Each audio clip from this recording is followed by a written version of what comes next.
조갑제 TV 시청자 여러분 안녕하십니까? 2020년 11월 29일 오후 3시입니다. 제가 미국 대통령 선거를 계속 보도해 드리는 이유가 있습니다. 민주주의 국가에서 선거가 어떻게 작동하고 선거에 불복을 하면은 어떤 절차를 거쳐서 문제를 제기를 하는지, 거기에 대해서 판사들이 어떤 판결을 내리는지, 언론은 어떤 보도를 하는지를 생생하게 알 수 있기 때문이고, 우리나라에서 유사한 사건이 났을 때 참고가 될 것이기 때문입니다. 예컨대 22년에 대통령 선거에서 이 여당이 패배했다고 할 때 그 사람들 가만 안 있을 겁니다. 그때 법원을 동원하고 헌법재판소를 동원하고 선동 언론을 동원해가지고 패배를 뒤집으려고 할 때 어떻게 대응할 것이냐에 대한 교훈을 주는 사건이 지금 미국에서 일어나고 있다, 이겁니다. 물론 미국에서는 이미 결판이 났죠. 언론이 바이든의 대통령 당선을 선언했습니다. 이게 법적 효과가 있는 건 아닙니다. 그러나 법적 효과는 언제 발생하느냐 하면은 그 즉시 또는 그 직후에 패배한 사람이 당선한 사람한테 전화를 해가지고 축하를 하면은 그걸로 사실상 기정사실이 되어버립니다. 그렇더라도 공식적으로 선거인단이 모여서 투표는 12월에 합니다. 이번에도 12월 14일에 합니다. 그러나 그것은 다 요식행위입니다. 그러나 이번에는 이 오래된 미국의 전통이 무너지고 말았습니다. 트럼프가 대규모 부정선거가 있었다는 아무 근거 없는 선동을 하면서 수십 군데에서 소송을 제기를 하고 있습니다. 그 소송하는 방식도 아주 다양한데 하나같이 다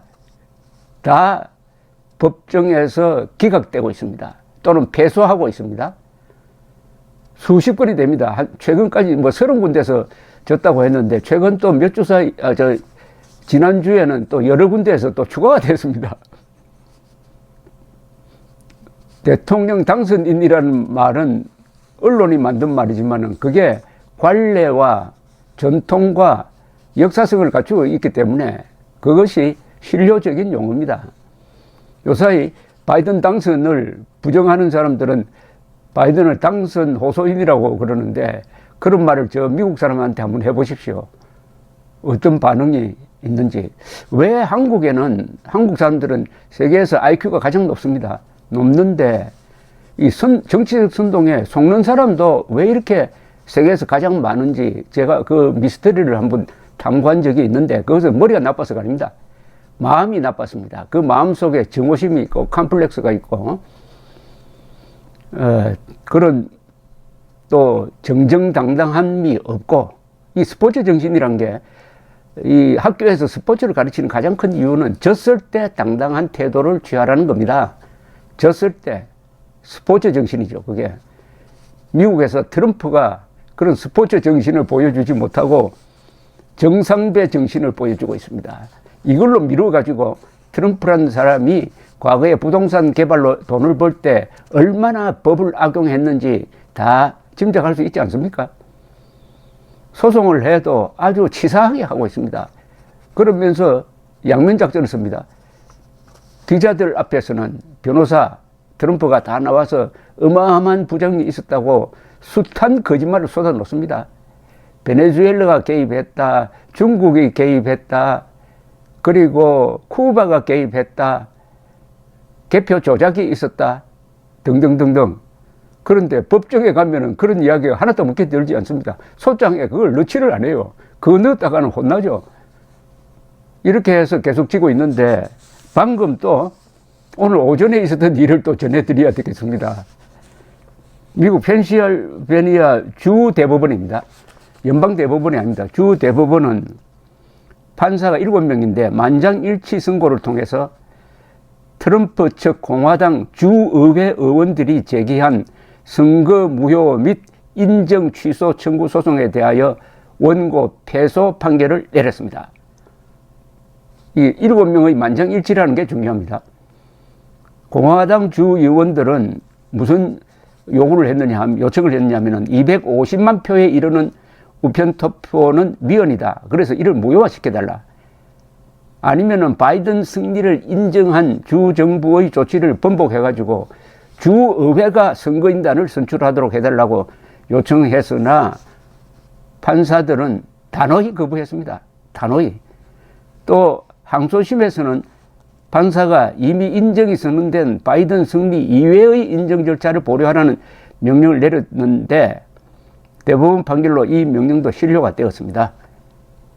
대법원 판결문은 이 주대법원입니다. 펜실베니아 주대법원 판결문은 다른 선고에서도 그러하였지만 트럼프 측의 주장이 워낙 얼토당토 않으니까 좀 비아냥합니다. 비아냥거립니다. 이런 대목이 있습니다. 우편 투표에서 단 한 표의 개표 부정이라도 있었다는 주장을 입증하지 못했다. 단 한 표입니다. 한 표. 그러면서 250만 표를 무효화시켜달라고 하니까 이게 말이 됩니까? 단 한 표도 부정이 있다는 것을 입증하지 못했으면서 250만 표, 250만 명이 투표권을 행사했는데 그것을 무효로 해달라는 게 이게 말이 되느냐고요. 그런 트럼프를 무슨 정의의 사도인 것처럼, 아니 억울한 피해자인 것처럼 이렇게 감사하는 사람들, 그럼으로써 김정은과 지금 보조를 맞추는 사람들, 음모론자들, 국제망신입니다. 이 원고라는 것은 이제 공화당 주의회 의원들입니다. 원고들은 작년에 펜실베니아가 주가 정한 우편 투표법이 위헌이라고 주장했지만은 주 대법원은 그것도 한참 있다가 투표도 다 끝났는데 또 시효도 끝난 뒤에 그런 이유를 들어서 소를 제기한 것은 받아들일 수 없다고 딱 잘라버렸습니다. 그러니까 이게 소송거리도 안 된다는 거죠. 시효가 끝났는데 왜 소송합니까?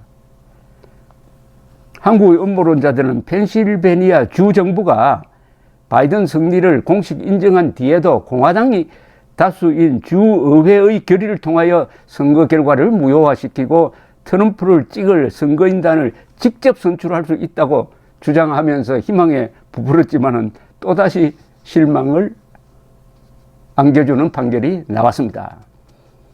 이 음모론을 주도하는 유튜브는 주 정부의 승리 인정을 주의회가 뒤집을 수 있다고 주장했는데 이거는 잘못된 거죠. 인정 번복은 주의회가 할 수 있는 것이 아니라 재판을 통해서만 가능합니다. 그런데 그 길이 막힌 겁니다. 물론 트럼프 측 변호인은 연방 대법원으로 이 사건을 가져가겠다고 했지만 거기서 뒤집힐 가능성은 벼락 맞아 죽을 가능성보다 낮다고 보여집니다.